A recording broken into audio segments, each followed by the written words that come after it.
But I think for most Christians who will be listening to this now on the live stream or even in the replay, they can't get over the experiences they had at summer Bible camp.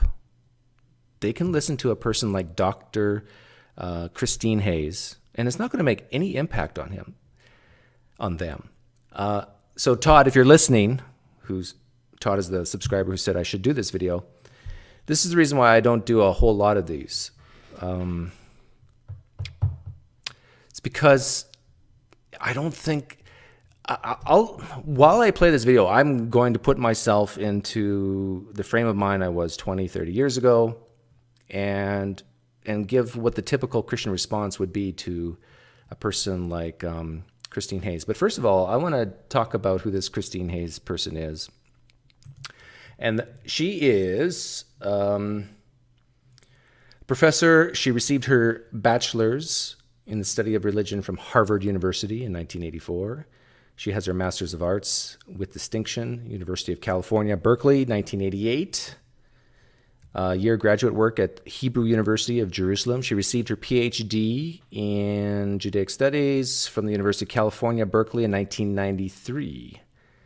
She won a New Directions Fellowship from the Mellon Foundation, and as a result, Hayes spent 2005-2006 at Yale Law School. Let's see. In 2015, she was appointed faculty member and senior research fellow at the Kugod Research Center at the Shalom Hartman Institute of New York. But where is she working now? I think she's working at, well, this video is from Yale Courses on YouTube. So I think she's still working at Yale. Yeah. So the point is that this woman's not a dummy. She knows her stuff. And but the bigger point that I want to get across to Christians is that she doesn't worship Satan, I don't think. I don't think she's out to destroy everything you believe in. I don't think she has evil intentions to lead the youth of America to hell, unlike some people I know. Darken asks, does she have more degrees than you? No, we have the same number of degrees. She has 3, I have 3. But my 3 are in the hard sciences, well, no, in finance, hard statistical math type stuff. So as you listen to this, Christians, you're going to I'm just going to warn you that you're going to disagree with almost all of it, especially if you consider yourself a conservative, evangelical type Christian. You're going to disagree with a lot of this. What's my advice for you? View this just as a way of coming to knowledge, of coming to know that what other people think of how the Old Testament was put together, where the concept of Yahweh came from. Just say, I grant you, just all of it's wrong. What Christine Hayes is going to say, most of it's wrong. However, you need to know this stuff if you want to defend your faith. So I'm trying to help you become a stronger, better Christian. So I'm not going to play all of it. I think I'm even going to try to speed it up a little bit. Although Christine does talk fairly quickly. We'll see how it goes. The Exodus story also contains many Egyptian elements. The names Moses, Aaron, Pinchas. Oh, before we get started, she's talking about the book of Exodus, and I want to bring up something here. This is going to be news for many of you. The first 5 books of the Bible, the Pentateuch, I hate to break this to you, but probably was not written by a guy named Moses. It was. Here's the construction of the Bible. The documentary hypothesis, literary analysis, shows that the Pentateuch was not written by one person. Multiple strands of tradition were woven together to produce the Torah. The view that is persuasive to most critical scholars of the Pentateuch is called the documentary hypothesis, or the blah, blah, blah, after the names of the 19th century scholars who put it in the classical form.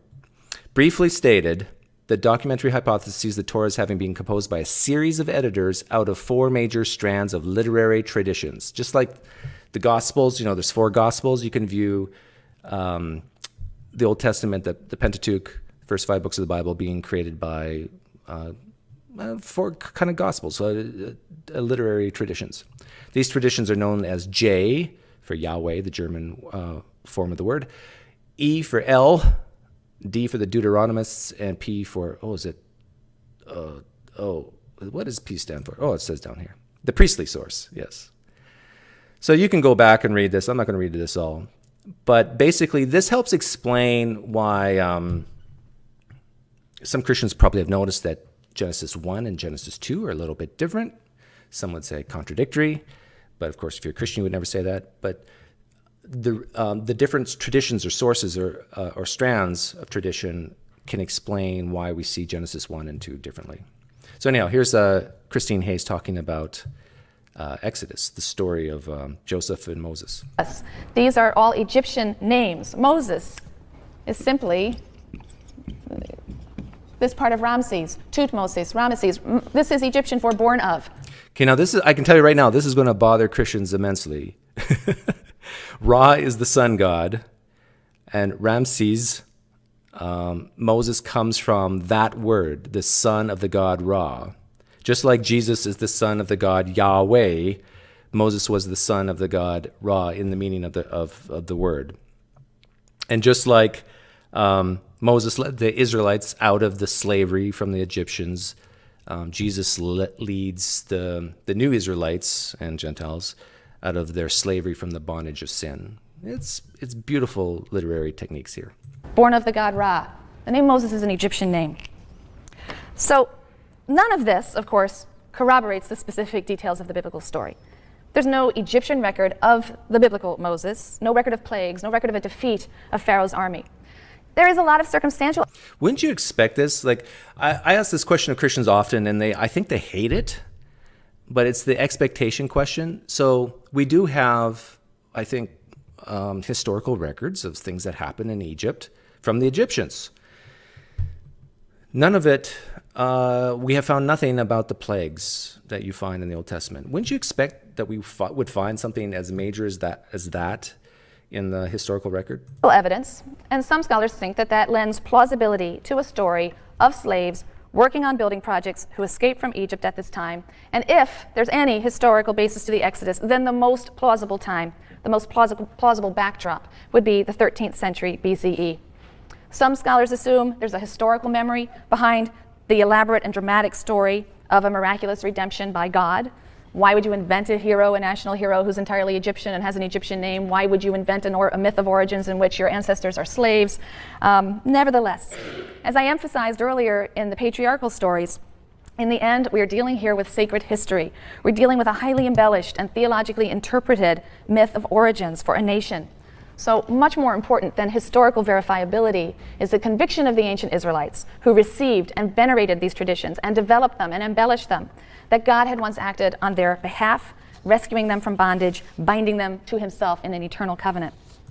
So she's basically saying that when you're reading Exodus, and probably all of the Old Testament, or most of it, you're not reading necessarily a historical record, although some of it could be history, but you're reading a story that sometimes embellishes, that definitely honors certain traditions, that wants to get a message across.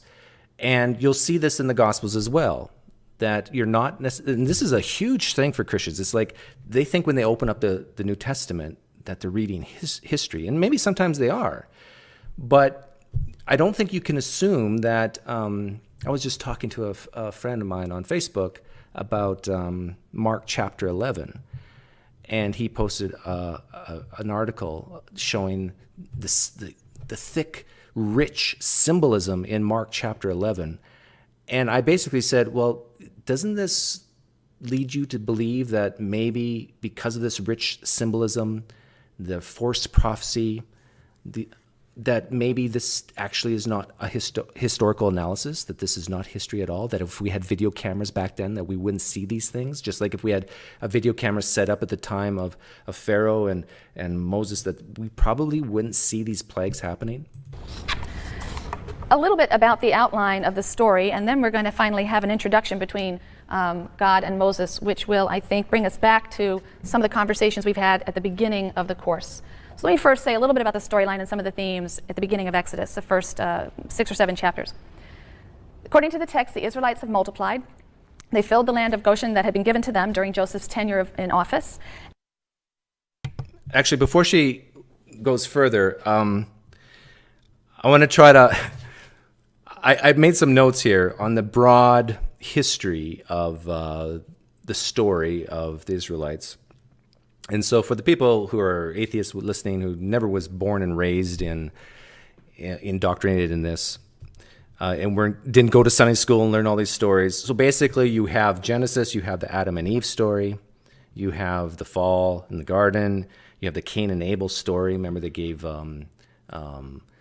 sacrifices, one was good, one was bad. Then you have the flood story, earth was populated, became evil, so God had to kill him. El had to kill him. Then you have the Tower of Babel story after the flood. You know, the people started to multiply and sort of got arrogant and evil again, and so God had to divide them by having different languages, and that's why we have different languages and different skin colors, a lot of Christians believe.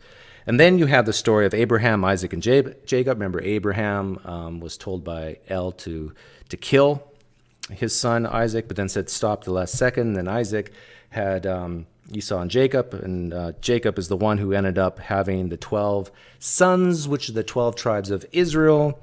And Joseph was a really smart, alecky son, second youngest? Yeah, Benjamin was the youngest, right? Second youngest of the 12. Really arrogant, cocky guy, got himself in trouble with bragging to his brothers. His brothers sold him to traveling Egyptians as a slave. And then this is where it leads off with Christine Hayes. I think I got most of that right. And this new Pharaoh who feared them, he didn't know Joseph, he feared the foreign presence, he arose and he attempted to curb their growth.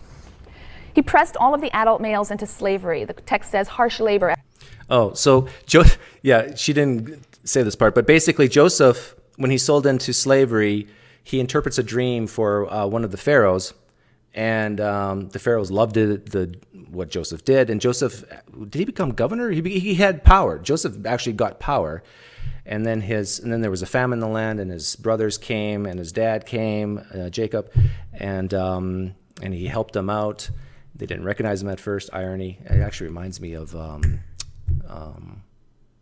It reminds me of Jesus. How Jesus was the King, Lord of Lords, and people didn't recognize him. They didn't recognize Joseph. There's so much literary devices going on here.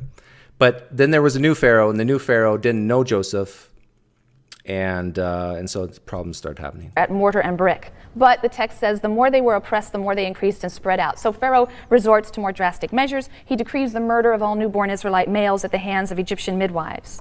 Okay, so we have the multiplication of these Israelites in Egypt, and the new Pharaoh is starting to get a little uneasy about this. And so he wants to kill off the males to kind of suppress the population growth of the Israelites. Now, what does this remind you of? This reminds you of the story of Herod and the killing of the innocents to get rid of Jesus, right? And so I think that those verses found in the New Testament is paralleling this story of Joseph leading to Moses. He's thwarted by these midwives. They say, these ladies are too quick. We get there too late. They've already given birth by the time we arrive. They allow the male infants to live. So the Pharaoh enlists all of the people to annihilate the Israelites by drowning all newborn males in the Nile River. And this leads then to the account of the birth of Moses and his exposure to the Nile River. He's born to a Levite family. The Levites will be priests in Israel. So he's born to a priestly family. Hey, thank you, Titanicus Gardens. Applebee's 2 for $20 deals, still the best in the business. Have a gourmet meal on me, Doug. I recommend the mozzarella sticks. Okay, I'll do that. He's hidden away for 3 months, and then he's placed in a wicker basket, which is lined with bitumen, tar, and set among the bulrushes at the edge of the Nile River. Pharaoh's daughter will eventually discover him. His own mother will volunteer to be his nurse, and Pharaoh's daughter will eventually adopt him and name him Moses. Again, this is an Egyptian name. The etymology given in the biblical text is invented. Okay, now a lot of Christians, they're going to hear this, and they're going to think this woman is evil. What's she talking about? It was invented. Moses, his nurse, and Pharaoh's daughter will eventually adopt him and name him Moses. Again, this is an Egyptian name. The etymology given in the biblical text is invented. So it's an Egyptian name because previously, remember, she said Ramses. Is it Ramses? Ramses. Moses is the suffix part of that word. Ra is the first part of the sun god. And so where is that? What is she talking about here? Let me bring it up. Yeah, it's Exodus chapter 2, verse 10. And she's claiming that this is in what it says in Exodus 2, verse 10 is incorrect. And the child grew. So this is the story of Moses. The child grew, and she brought him to Pharaoh's daughter, and he became her son, and she named him Moses. So Moses was found in the river. She'll go in more detail about this. But eventually Moses gets named because I drew him out of water. So it's making it sound like the word Moses is actually has something to do with drawing out of water. But this historian's saying, no, it's an Egyptian name that comes from the sun god Ra. A lot of scholars have noted that this story is full of irony. The rescue of Moses, who will foil Pharaoh, is effected by the daughter of that Pharaoh. And Moses grows up and is sheltered right in the Pharaoh's own palace.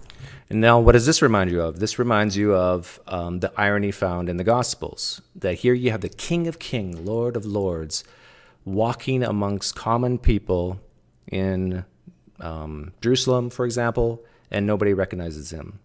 In fact, not only that, but he tells people to hide his miracles, hide his identity, and this is similar with what she's saying here with Moses. Further, the significance of Moses is hinted at through literary allusions in the narrative of his birth, his infancy. The basket in which he is placed is called an ark. The Hebrew word is teva. This word is used precisely twice in the entire Hebrew Bible. It's not the same word that's used for Ark of the Covenant, by the way. The Ark of the Covenant, the word is Aaron. This word for ark, teva, occurs exactly twice, here and in the story of Noah's Ark. Okay, Noah's Ark is a teva. And scholars have always been quick to point out that in both cases, this ark, this teva, is, in the words of one scholar, the instrument of salvation through perilous waters that threaten to capsize it and so blot out God's hopes and plans for his creatures. Moreover, the basket is placed among the reeds, the Hebrew word for reeds, suf, and that's a hint or an allusion to the fact that Moses will lead the Israelites through the Reed Sea, the Yam Suf. It's not the Red Sea, it's the Reed Sea. How many Christians knew that? How many Christians listening knew that it's not the Red Sea, it's the Reed Sea, and that this is all, like, once you see this as not history, once you see this as literary works, you can really appreciate this. Now, sure, you can say that God fit all this together to make it, a beautiful work. Well, a lot of it's very boring, especially in Leviticus. But I think all these parallels of, she mentioned that the word for the basket that Moses was put in was the word ark, and Noah's family was saved from an ark in water. Moses was saved by an ark, a small ark in water. Like, is this a coincidence? Is this God working things out? Or are these men very familiar with the Noah story and using that story to create a new narrative, even a better story? And then along comes Jesus to create even a better story. But we'll talk about that. Jesus is our ark. That later also. This legendary birth story has important parallels in ancient Near Eastern and other literature. It's very common to find stories of the extraordinary events that surround the birth of someone who will later become great. Yeah, like a virgin birth. Cyrus of Persia, Oedipus, Jesus, so on. Oh, did she mention? Yeah. The extraordinary events that surround the birth of someone who will later become great. Cyrus of Persia, Oedipus, Jesus, so on. Many scholars have pointed out that this story in particular is paralleled by the birth story of a great Akkadian king, Sargon, from about 2300 BCE, Sargon of Akkad. Strikingly similar story to Moses placed in a basket lined with tar, put in the river, and so on. It underscores the degree to which this story is part of a literary genre, part of a literary convention, how much the Exodus story itself is very much a literary story. Okay, so now I'm really curious. I'm curious if Christians listening, if that impacts them at all. that here we have, seems like a nice lady who's doing her job as a historian, and all she's saying is that there's similarities between the Moses story, or the Moses story, and the story of Sargon that predates it by quite a bit. Does that bother Christians at all? Like, I know they want to focus on differences all the time, but if someone who values truth will focus on the similarities as well. So I actually have the Sargon story here. This following translation of the legend comes from J.B. Pritchard's The Ancient Near East, Volume 1, pages 85 to 86, and it reads, so you can read this on your own, but I just underlined some important. So this is the story of the birth of Sargon. She sent me in a basket of rushes with bitumen. She sealed my lid. She cast me in the river, which rose not over. Akai, the drawer of water, took me as his son and reared me. I think it's very easy to see some parallels between this and the story of Moses, which came after. Nothing is said. So the point is that these writings don't happen in a vacuum, that the writings that predate it, the culture that predate it, the traditions, the stories that predate it, that people knew, it's in their minds when they're writing. Said of Moses' childhood. But we learn of his awareness of his let me back it up. How much the Exodus story itself is very much a literary story. Nothing is said of Moses' childhood. Nothing said of Moses' childhood. Well, and there's parallels to Jesus there, because very little is said about Jesus' childhood, at least in the New Testament. But we learn of his awareness of his Israelite identity, or his identification with the Hebrews, in the following passage. This is in Exodus 2, verses 11 to 15.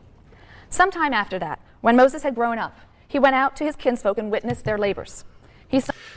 Salem Coop says, if the Exodus happened, doesn't affect my faith at all. I think you meant if it doesn't happen. We're not even talking about that right now, whether it happened or not. We're getting to the origins of Yahweh. I have Catholic friends who don't think it happened. I personally do, but it doesn't affect me if I figured it out, it didn't happen. But the point here is, Salem, and the reason why I'm spending time on this is because I think it will cause doubt in Christians when you realize that the stories found in the Old Testament are just stories and didn't actually happen in the past, and that so much of the New Testament, especially the Gospels, is built upon that. It becomes a house of cards that come crumbling down, because it really seems like Jesus believed that Moses was a real person and did these things. But we have good reasons to think, as Christine Hayes is explaining, that this actually didn't happen in the past. Saw an Egyptian beating a Hebrew, one of his kinsmen. He turned this way and that, and seeing no one about, he struck down the Egyptian and hid him in the sand. When he went out the next day, he found 2 Hebrews fighting, and so he said to the offender, "Why do you strike your fellow?" He retorted, "Who made you chief and ruler over us? Do you mean to kill me as you killed that Egyptian?" Moses was frightened and thought, "Then the matter is known." And when Pharaoh learned of the matter, he sought to kill Moses, but Moses fled from Pharaoh. Okay, so here's the story that's found in Exodus 2, 11 through 15. I don't think I'll bring it up, but the point here is that the leader of the Israelites that take the Israelites out of Egypt was a murderer. He is a murderer. Moses is a murderer. But he murdered and he helped the oppressed. Some could say he had good reasons to do what he did. But in the same way, Jesus was the helper of the oppressed, but Jesus was better than Moses in that he didn't have to murder to do it. He arrived He got murdered. in the land of Midian and sat down beside a well. So, coming to the aid of an oppressed kinsman, Moses kills an Egyptian, and he has to flee to the territory of Midian. And there at the well again, he acts to defend the defenseless. This is a key to his character. These 2 episodes are the 2 that were given of Moses' life. So continuing verses 16 and 17 in Exodus 2. Now the priest of Midian had 7 daughters. They came to draw water and filled the troughs to water their father's flock. But shepherds came and drove them off. Moses rose to their defense, and he watered their flock. So again, this is a key to Moses' character, aiding the defenseless. Moses will later marry Zipporah, one of these women, and lives as a shepherd in Midian for about 40 years. Now the situation of the Israelites in Egypt, the text says, remains bitter. Exodus 2, 23 to 24. The Israelites were groaning under the bondage and cried out, and their cry for help from the bondage rose up to God. God heard their moaning, and God remembered his covenant with Abraham and Isaac and Jacob. One day, in the wilderness at a place called Horeb, also Sinai, where there's a mountain, Moses sees a flame in Okay, now this is the buildup of where the term Yahweh came from. I am that I am. a bush that doesn't consume the flame. And then he hears a voice. And the voice says, I am the God of your father, the God of Abraham, the God of Isaac, and the God of Jacob. And Moses hides his face in fear, but God continues. He has a job for Moses. I have marked well the plight of my people in Egypt, and have heeded their outcry because of the taskmaster. Yes, I am mindful of their sufferings, and I've come down to rescue them from the Egyptians and to bring them out of that land to a good and spacious land, a land flowing with milk and honey, the region of the Canaanites, the Hittites, the Amorites, the Perizzites, the Hivites, and the Jebusites. Now the cry of the Israelites has reached me. Moreover, I have seen how the Egyptians oppress them. Come, therefore, I will send you to Pharaoh, and you shall free my people, the Israelites, from Egypt. One comment is like, it's a lot of Christians think that this is exactly how it happened, and that this God exists and is looking down. But it seems like after many, many years, this God does nothing. And it finally, after a certain amount of time, I'm seeing the struggles of the Israelites, and I think I need to intervene now. Like, why not intervene way sooner? Exodus 3, verses 7 to 10. And Moses demurs. I think I think the Bible is contradictory on how long the Israelites were enslaved. I think she talks about it.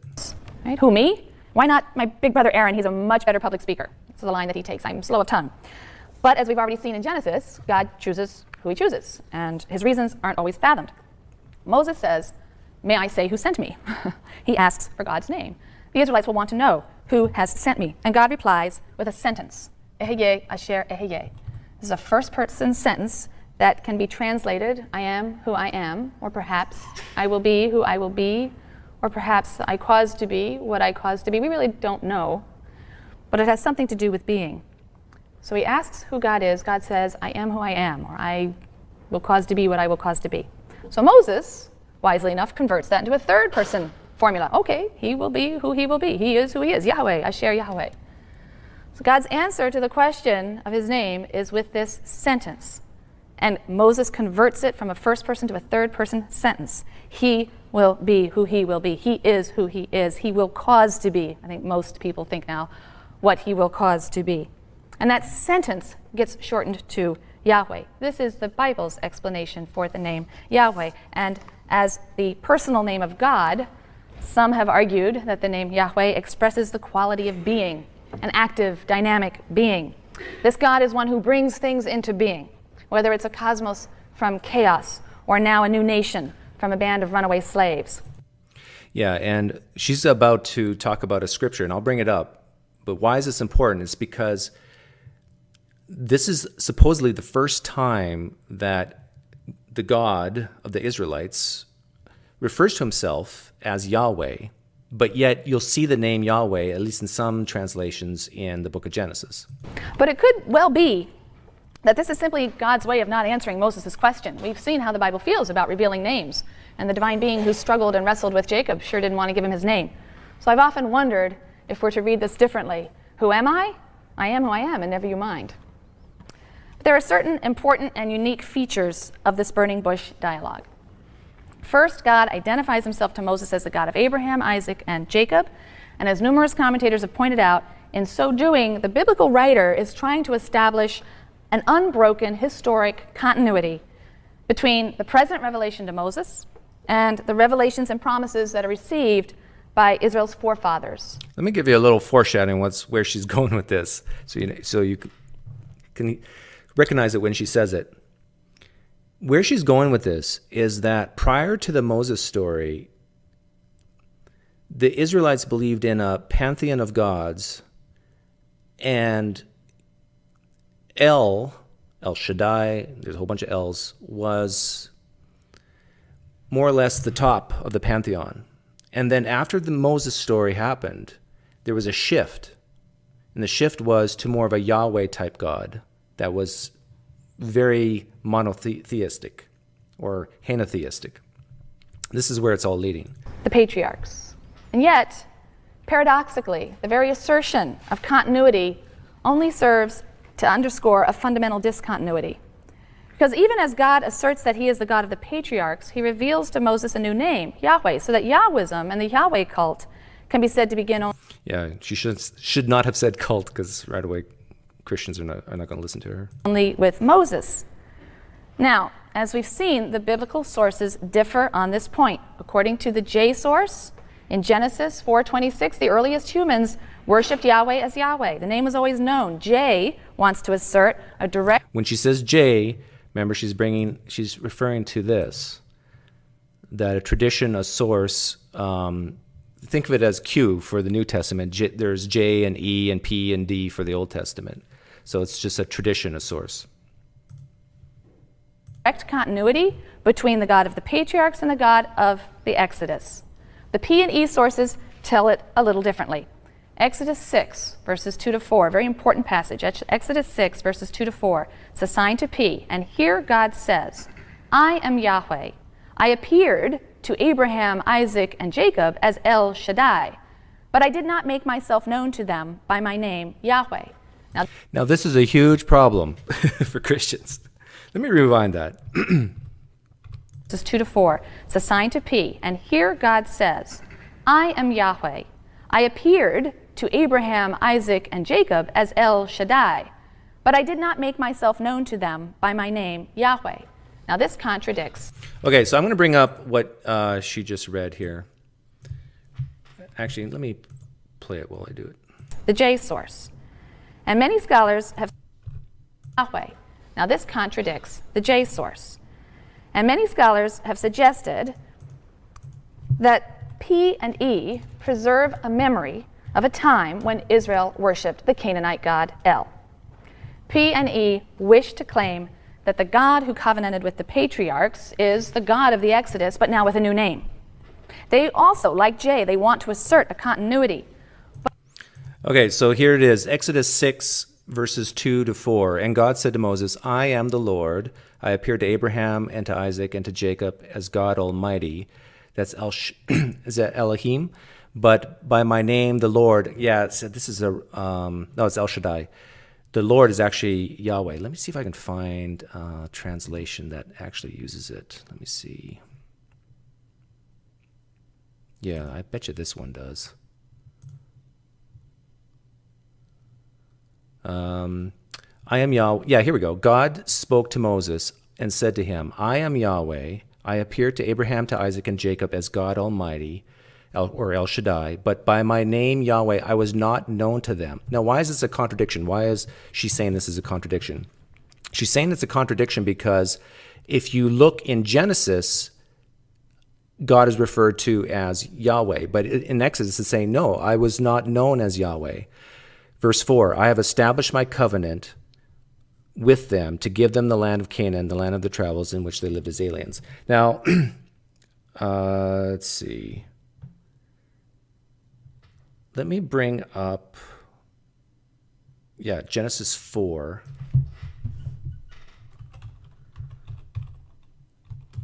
Verse 26. And you'll see what I'm talking about. You'll see the contradiction here. Oh, why does it keep on doing that? There we go. So this is Genesis 4:26, which is written before Exodus, apparently. A son was also born to Seth, and he named him Enosh. And at that time, men began to call on Yahweh's name. At that time, men began to call on Yahweh's name. But what I just showed you in Exodus 6 says something the opposite.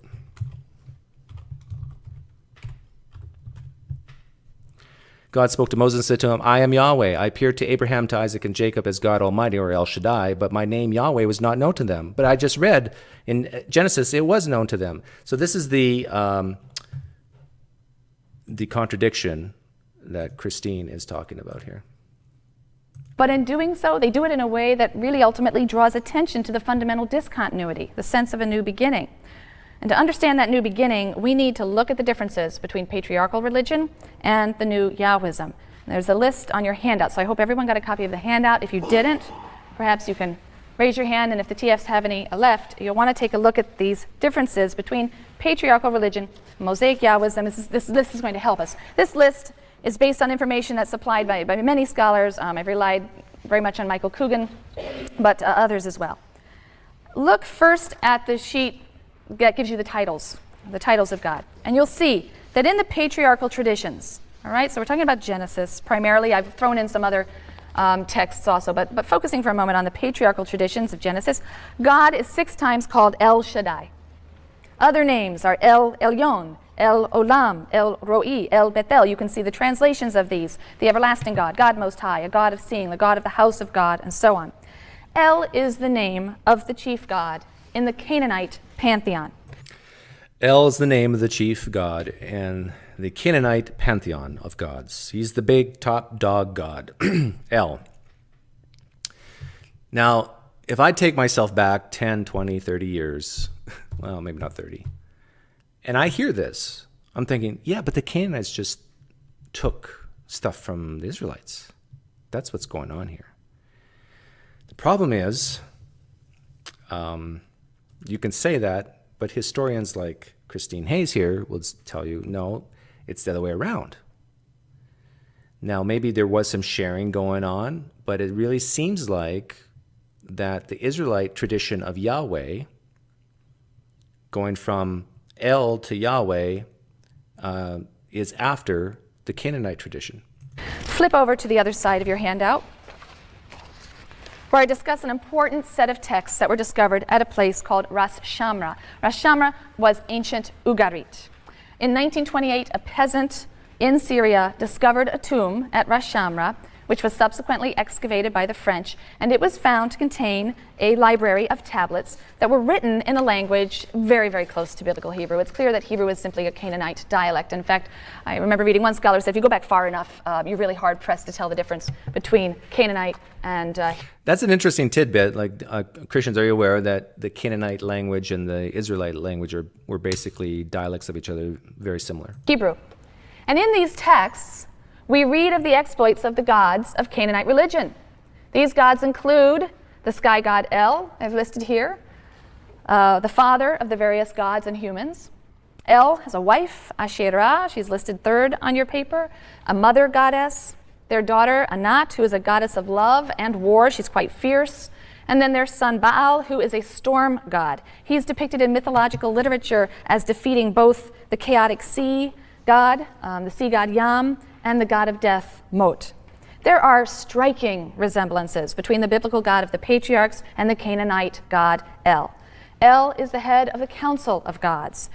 El is the head of a council of gods. So if you are familiar with the Old Testament, where have you heard that before? Let me bring up, what is it? Psalm. I just did a video on this with Dr. Michael Heiser.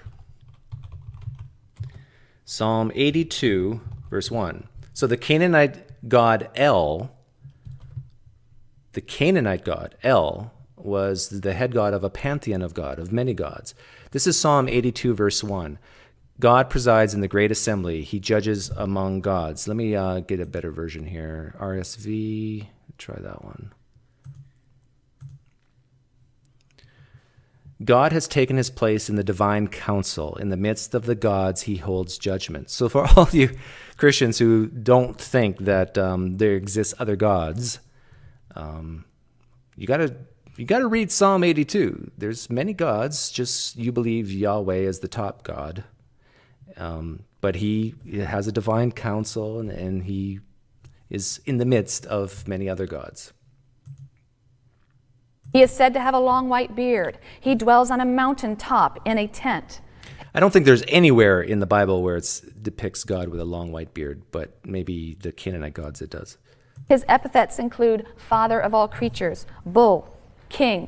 He is also described as the protector of patriarchs, patriarchal figures, a god of the father of the clan, it says in the texts. He guides them, he protects them, he promises them descendants. Many biblical passages depict God exactly this way, as the head of a council of divine beings. He's occasionally described with some of the epithets that are associated with El. He's referred to as the father of all creatures. There are poetic passages in which he is referred to as bull, also certainly as king. And in the patriarchal narratives, God refers to himself as the God of the Father. I am the God of the Father, the same way El is referred to. He guides and protects the patriarchs. He makes promises of progeny to Abraham and his heirs. He also is associated with a mountaintop, Sinai, and gives instructions for the building of a tabernacle, a tent-like structure. Now, if you're a Christian listening, what you have to do at this point in order to keep your sanity, I think, is just well, if you don't know this stuff, you're going to have to find someone who does and focus in on all the differences between the Canaanite god El and El Shaddai of the Old Testament, and after the Moses story, Yahweh.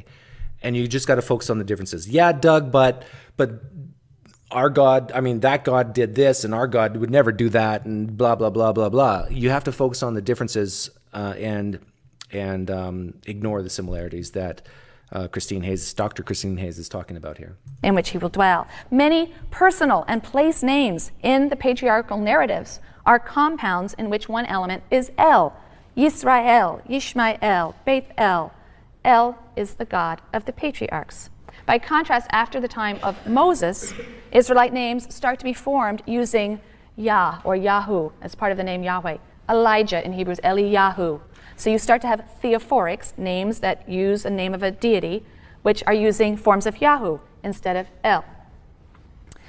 There are other descriptions in the Bible of God, which are much more reminiscent, however, of the storm god, Baal. According to Canaanite mythology, Baal defeated El and assumed his position at a certain point as the head of the Canaanite pantheon. So there was a switch in Canaanite mythology from El to Baal becoming supreme. Like Baal, Yahweh is said to ride on the clouds. We have a poetic passage in which that's the case. His revelations are accompanied by thunder, storms, earthquakes. Baal is the god of the storm. So what Christine Hayes is basically saying to Christians and Jews, that what you're believing here is nothing new.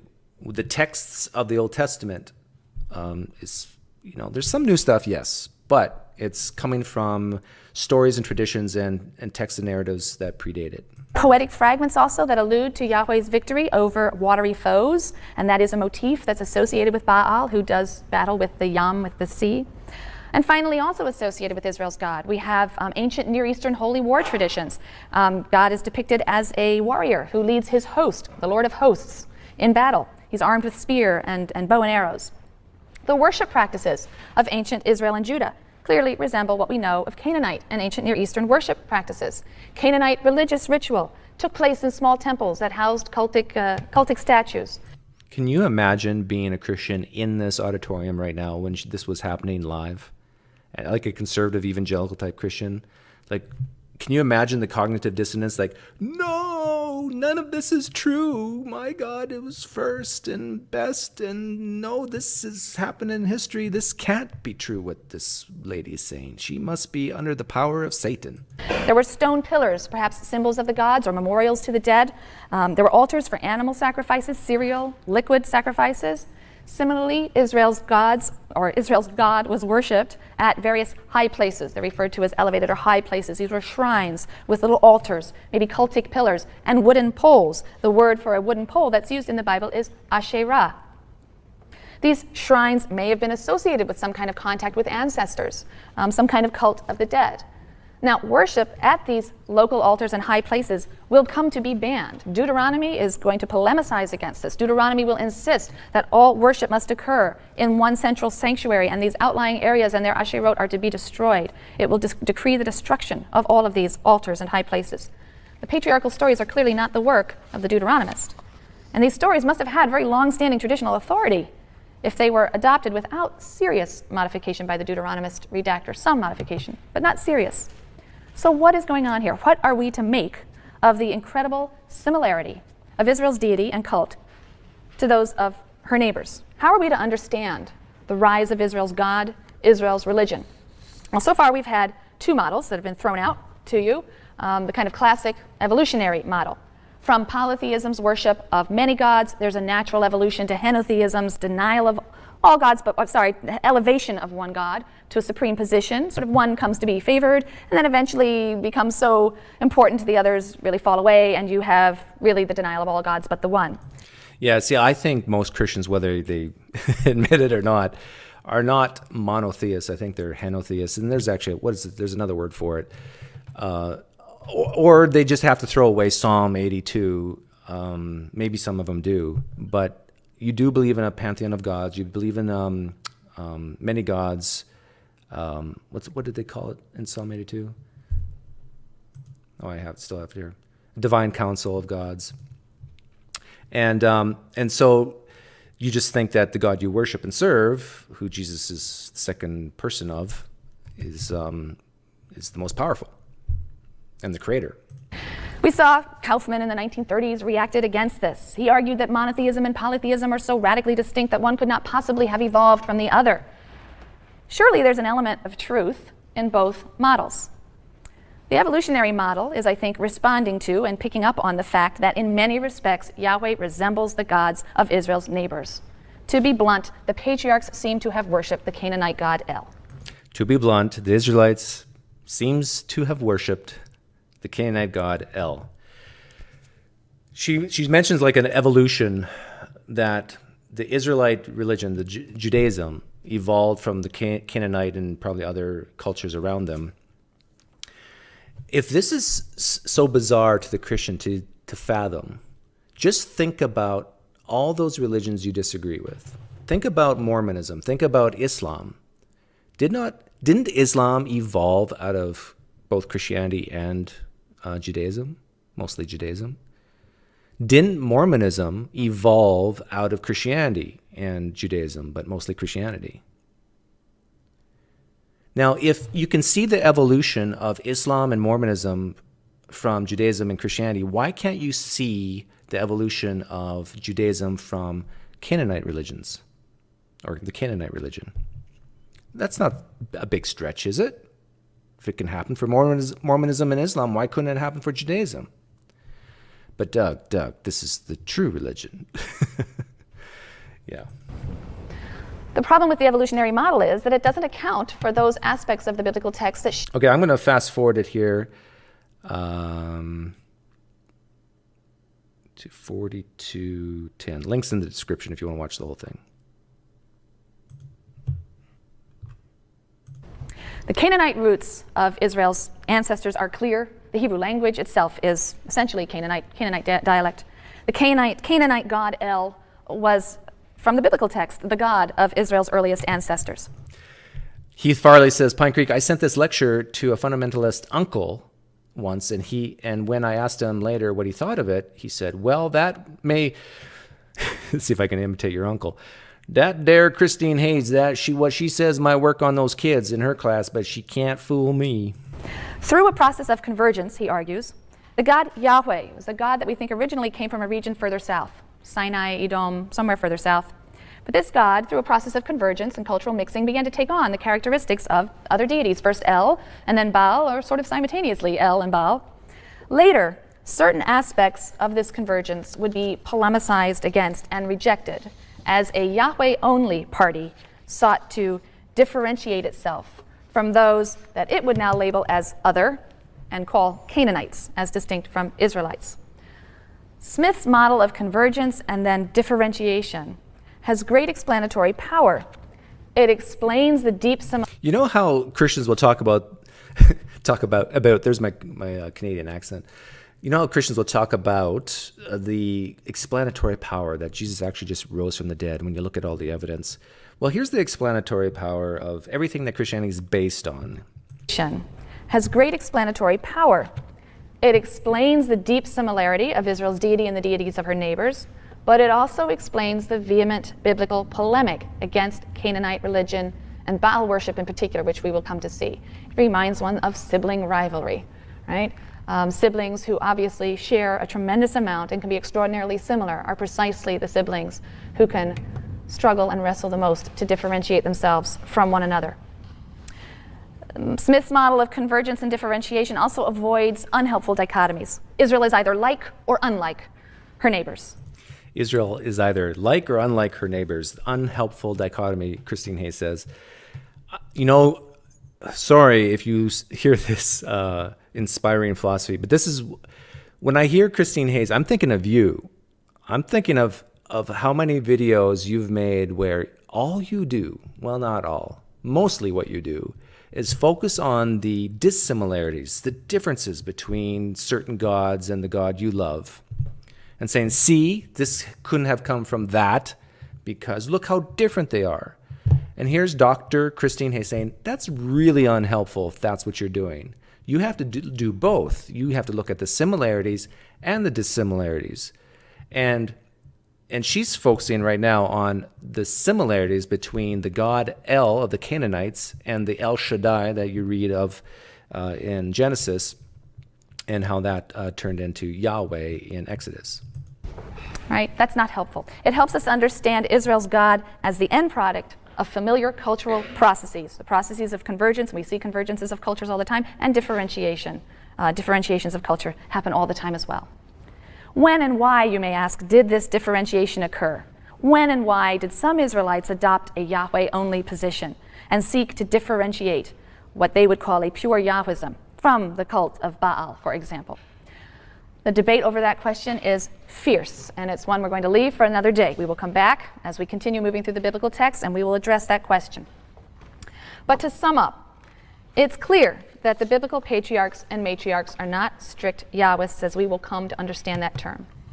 The P and the E sources depict or preserve the insight.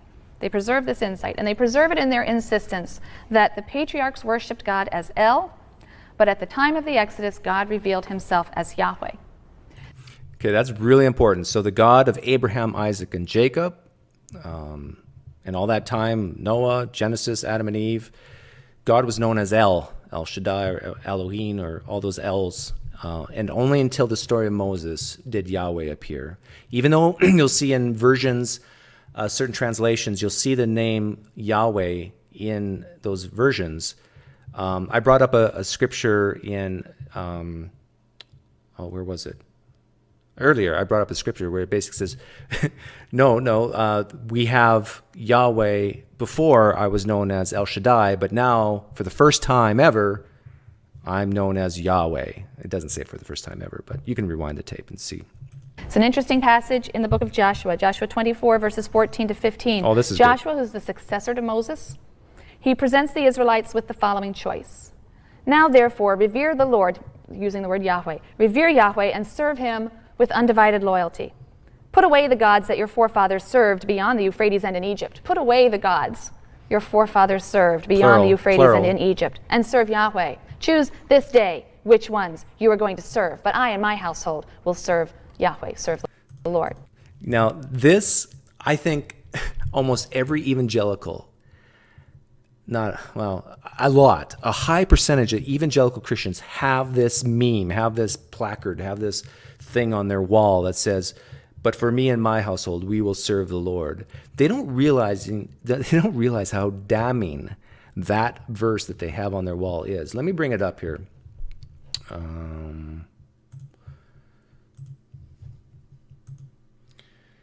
That is found Joshua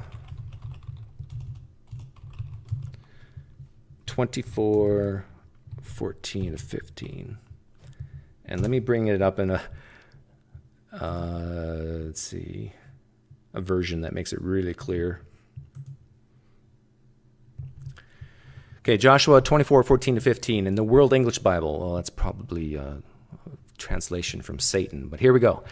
Now, therefore, fear Yahweh and serve him in sincerity and in truth. Put away the gods which your fathers served beyond the river. Now, what are the gods are they talking about? And who are the fathers? The fathers are Abraham, Isaac, and Jacob. Those are the fathers. And what gods are they talking about? The gods of El. Put away the gods of your fathers served beyond the river in Egypt and serve Yahweh, the new God that was known after the story of Moses. If it seems evil to you to serve Yahweh, choose today whom you will serve, whether the gods which your fathers served that were beyond the river, or the gods of the Amorites in which the land you dwell. But as for me and my house, we will serve this God, Yahweh. Wow. I think I'm done. Yeah, I think I'm done. I don't know how. I think you just have to ignore this if you're a Christian, this type of stuff. I think you have to take this knowledge, stuff it in a corner of your heart, and when that corner gets full, you just stuff a little more.